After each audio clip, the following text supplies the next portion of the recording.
क्या आप भी देश और दुनिया की खबरों से रह जाते हैं बेखबर? तो सब्सक्राइब कर लीजिए हमारे HT न्यूज चैनल को और बेल आइकॉन को दबाना मत भूलिएगा। सीएसके बनाम केकेआर आईपीएल 2018 का 5वां मैच खेला जा रहा है इस समय चेन्नई के एम ए चिदम्बरम स्टेडियम में।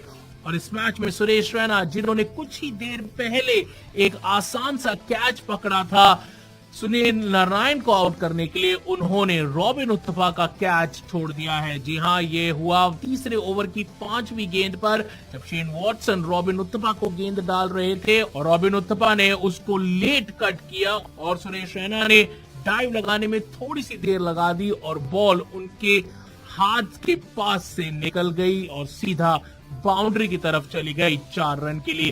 तो यहाँ पर सुरेश रैना, जो कि अमूमन बहुत अच्छे फील्डर माने जाते हैं, उनके हाथ से ये कैच छूटा और यहाँ पर एक बड़ा विकेट मिल सकता था चेन्नई सुपर किंग्स को रॉबिन उत्तपा के रूप में, लेकिन नहीं मिल पाया। सुरेश रैना ने यहाँ पर एक आसान सा कैच ड्रॉप कर दिया।